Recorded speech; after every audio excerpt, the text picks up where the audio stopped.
IMF को बिजली महंगी करने की यकीन दहानी, बजट सब्सिडी 830 अरब तक महदूद रखने का फैसला। तफसीलात के मुताबिक आइंदा बजट में सब्सिडी को 830 अरब रुपए तक महदूद करने के अज़म के साथ पाकिस्तान ने IMF को यकीन दहानी कराई है कि हालिया खलीजी जंग और इसके नतीजा में आलमी तवानाई की मंडी को लगने वाले झटकों के असरात को कम करने के लिए टैरिफ में बर वक्त इजाफा किया जाएगा। IMF के साथ $7 अरब के तोसी फंड सहूलत के तहत तय पाने वाले ढांचा जाती मयार के मुताबिक नया बुनियादी टैरिफ 15 जनवरी 2027 से नाफिज अमल होगा। आइस्को, गैसको और फेस्को समेत बिजली की तकसीमकार कंपनियों की निजकारी एक बार फिर ताखीर का शिकार हो गई हैं और अब इसके 2027 के अवाइल तक मुकम्मल होने की तवक्को है। ट्रंप का ईरान के महफूज शुदा अफज़ोदा यूरेनियम कब्जे में लेने का इरादा, माहिरीन ने इंतहाई खतरनाक करार दे दिया। अमरीकी फौजियों का किसी खुफिया ज़ेर ज़मीन जोहरी तनसीब पर दावा बोलकर ईरान के अफज़ोदा यूरेनियम पर कब्जा करना बज़ाहिर गैर हकीकी लगता है, ताहम सदर डोनाल्ड ट्रंप इस ऑप्शन पर गौर कर रहे हैं। ट्रंप का कहना है कि ईरान का महफूज शुदा 60% अफज़ोदा यूरेनियम बहुत गहराई में दफन है और इसे हासिल करना बहुत मुश्किल होगा, लेकिन हम ईरानी यूरेनियम पर कब्जे के ऑप्शन पर गौर कर रहे हैं। आलमी मीडिया और तहकीककारों के मुताबिक 28 फरवरी को शुरू होने वाली जंग के आगाज पर ईरान के पास तकरीबन 440 किलोग्राम यूरेनियम था, जो 60% तक अफज़ोदा किया गया था, जिसे आसानी से 90% तक बढ़ाकर हथियारों के मेयार तक पहुंचाया जा सकता है। इसके अलावा ईरान के पास तकरीबन 1000 किलोग्राम यूरेनियम 20% तक और 8500 किलोग्राम 3.6% तक अफज़ोदा मौजूद है।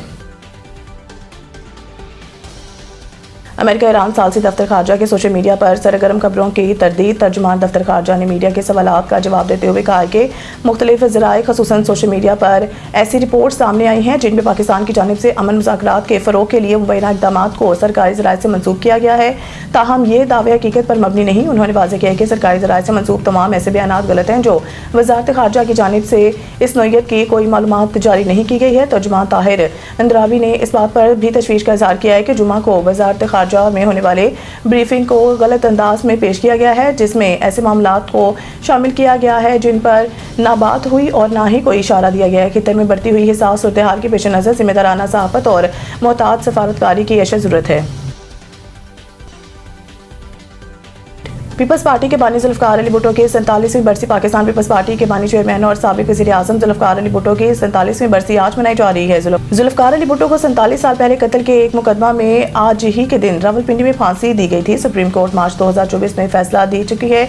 जुल्फ़िकार अली भुट्टो इस मुकदमे में ट्रायल मुनसफाना नहीं था। पाकिस्तान पीपल्स पार्टी के बानी चेयरमैन और साबिक़ वज़ीर आज़म जुल्फ़िकार अली भुट्टो मुल्की और आलमी सतह पर एक मकबूल लीडर थे।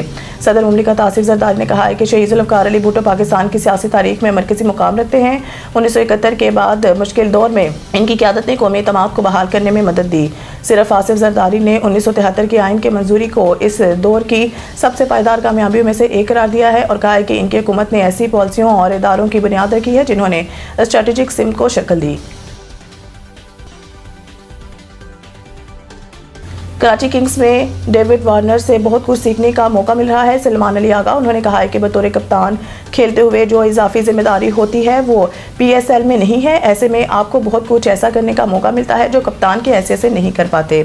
मैं इसे एंजॉय कर रहा हूँ। कराची किंग्स के कायद डेविड वार्नर के बारे में सलमान अली आगा ने कहा है कि उन्होंने इंटरनेशनल और फिर फ्रेंचाइज क्रिकेट में बहुत अच्छा परफॉर्म किया है। वो लेजेंड हैं, इनसे मुझे बहुत कुछ सीखने का भी मौका मिला है। उन्होंने कहा है कि कराची किंग्स का टूर्नामेंट में बहुत जल्द अच्छा कॉम्बिनेशन बन गया है। ये किसी भी टीम के लिए बहुत अहमियत का हामिल होता है। हम तो पहले मैच से ही उम्दा परफॉर्म कर रहे हैं, कोशिश करेंगे कि इस हिस्से को बरकरार रखें।